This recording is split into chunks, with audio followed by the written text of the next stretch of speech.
Assalamualaikum warahmatullahi wabarakatuh. Halo anak-anak, Pak Guru di sini. Kali ini Pak Guru akan menjelaskan kepada kalian tentang mencari pokok informasi pada suatu bacaan. Untuk bahasa Indonesia kelas 3, tema 7, subtema 3. Apa itu pokok informasi? Kemarin anak-anak sudah belajar bagaimana cara menentukan pokok kalimat atau kalimat utama dalam suatu paragraf. Nah, sekarang kita akan belajar tentang apa itu pokok informasi.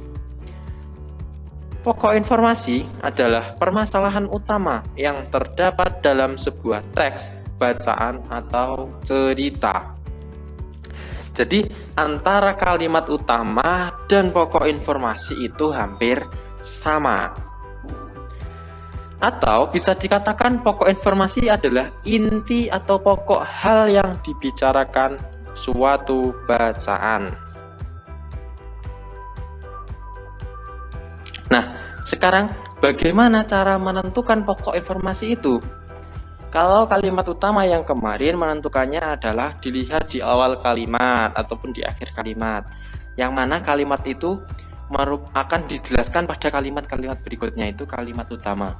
Nah, kalau pokok informasi, cara menentukannya adalah dengan membaca dan memahami maksud kalimat yang tertulis dalam bacaan. Jadi pokok informasi itu satu-satunya cara adalah anak-anak harus membaca terlebih dahulu bacaan itu, baru nanti anak-anak akan menangkap apa atau yang diinformasikan dari bacaan itu, baru itulah yang disebut sebagai pokok informasi. Agar lebih jelas, perhatikan contoh berikut.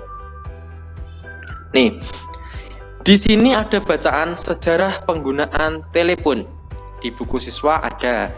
Di sini terdapat 4 paragraf nih. Ini paragraf pertama, paragraf kedua, paragraf ketiga, dan paragraf keempat. Masing-masing paragraf ini memiliki pokok informasi. Apa pokok informasi dari paragraf pertama? Kalau kita baca, telepon digunakan untuk menyampaikan pesan suara. Manusia sudah mengenal surat dan telegraf sebelum ditemukannya telepon. Namun, surat memerlukan waktu berhari-hari dalam menyampaikan pesan. Selain itu, komunikasi dilakukan secara tertulis. Dilihat, kemudian ini pokok informasinya. Telepon dapat digunakan menyampaikan pesan suara, berbeda dengan telegraf yang menyampaikan pesan secara tertulis. Atau bisa ditambah lagi, dan berhari-hari dalam menyampaikan pesan juga boleh. Kan itu yang diinformasikan di sini. Jadi hampir sama seperti kita meringkas suatu bacaan yang namanya menuliskan pokok informasi itu.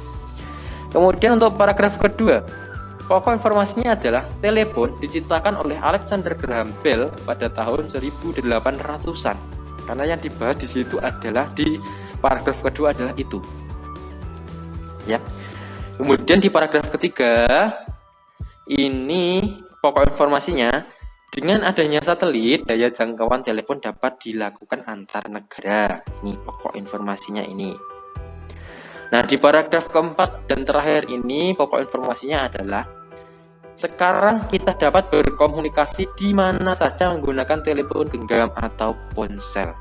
Nah, ini anak-anak silahkan dicermati ya. Dicermati, anak-anak baca terlebih dahulu bacaannya, baru nanti pasti akan mendapatkan informasi. Apa atau yang diinformasikan dalam bacaan itu, berarti ya itu yang disebut sebagai pokok informasi. Nah, apabila masih ada kesulitan ataupun ada hal yang belum paham, silahkan tanyakan ya. Semangat belajarnya. Wassalamualaikum warahmatullahi wabarakatuh.